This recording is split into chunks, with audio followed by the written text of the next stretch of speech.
Well, to be too capital G here, got some spicy fluffle action for you guys to check out, and this is going to be the spiciest of spicy because this is going to be a duel that would probably be unwinnable for most Yu-Gi-Oh decks, but fluffles, they got that special sauce that makes it so that they can recover incredibly well. And I will say this, you know, I like fluffles as much as the next guy, but I seriously hope that they get a link monster. I know some of you guys are like, oh, here comes Cap G on another diatribe about how every deck needs a link. Not every deck, not like Cosmo or something like that, but definitely fluffles are an archetype that deserve a link monster. I actually feel like fluffles are so close to being competitive. They just need ways of being able to open up those extra monster zones without using things like, you know, land for Linkus, or I guess Psyframe, the new Psyframe link, when that does come out, they'll probably swap out for that. But I feel like if they just had their own little nice way of opening up extra monster zones, it would just help the archetype a lot. Even if, you know, when you link summoned it, you just got to search like poly, or maybe you got to get a poly from the graveyard or something. Even something simple like that would definitely help. So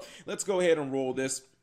You can see that he is playing against the Dark Warrior kind of like hand ripped Gumblar deck, and he is definitely going to get a lot of cards ripped from this hand. There's number one that's going to get ripped, and usually when your opponent does go Neo Space Connector into the Aqua Dolphin, you're going to get 2 cards ripped from your hand. Has no hand traps, unfortunately. And the cool thing about this is, if there's one deck you actually want your opponent to Gumblar you with, it's basically Fluffles, because look at the Toy Vendor and the Edge Imp Chains. Like, these are cards that will basically backfire against your opponent. As he goes for the Gumblar Dragon, he's going to go for the Mermaid, thus activating the Gumblar Dragon. And even though the Gumblar player is not losing much because of, you know, the Phoenix Blade, look at this. Like, he's basically just getting searches because of the cards that he's sending to the graveyard. So this is actually kind of backfiring against the Gumblar player. You know, he sends the Toy Vendor and he sends the Edge Imp Chain to the graveyard, and guess what that did for the Fluffle player? It allowed him to get, you know, Fright for Patchwork and Fluffle Dog. Like, it allowed him to get two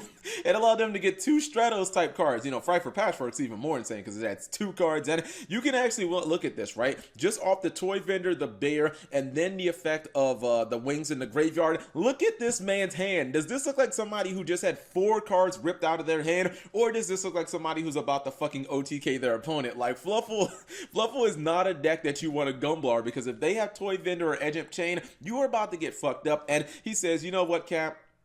The Ibly might affect other decks, but definitely not affecting me. I think his opponent is going to use Gumblar. At this point, it's honestly not going to matter. And when he uses the Fright for Kraken to bait out the Fog Blade, this is where I knew he was going to win the duel, because the thing about Fluffles is, you know, Kraken's one of their best removal cards, and it's not a hard once per turn, so they can just keep using it. Usually they'll summon it back off a Sabertooth, but he's in a position where he can actually do this multiple times. It is kind of nice when you do summon a Kraken back.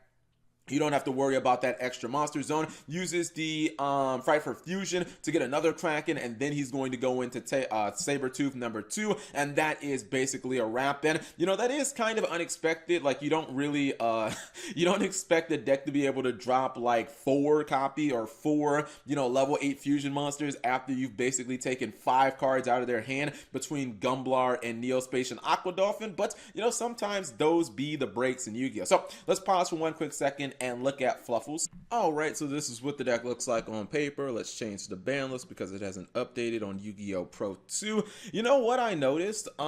This card right here, Fright for Reborn, this is kind of a dope card, especially if you use it with Fright for Kraken. It says target 1 Fright for monster in your graveyard, special summon it during your main phase except the turn it was sent to the graveyard. You can banish it, and then you can target one of your banished Fluff or Fright for monsters and return it to the grave. So it can be used basically as not only a monster reborn for one of your fusion monsters, but it can put some of your monsters back into the graveyard, for instance like a Fluffle Wing, so that you can use that. Now again, Fluffles is kind of like an OTK deck, but being able to get Kraken back, we, you know, saw in the duel, the fact that it's not a hard once per turn seems like one of the best targets for it, because Fright for Kraken can basically banish it, and then you can use it for fusion material for the Sabertooth, and then you can just bring it back and you can use the effect again. So that seems pretty damn good. We didn't even see Brilliant Fusion used with the pop off. Obviously that just would have made things even more significantly better. I kind of think that this build is really good. I think that I like everything about it. Obviously it's kind of a go second build, no hand traps or anything like that. Maybe you could say that Kaijus could be, I guess, added to the mix. But again, I feel like Fluffles definitely deserve a Link monster, so that they probably wouldn't have to run like, you know, Nightmare Cerberus, or, you know, Lamphlinkus definitely would be one of the first things like kicked out of the deck. Konami, make the Fright for, or would it be a Fluffle? No, it would definitely be a Fright for monster. Make the Fright for Link monster happen, Konami. I'm telling you, it'll definitely get these Fluffle players excited, and you'll see a lot more people play this deck on a competitive level.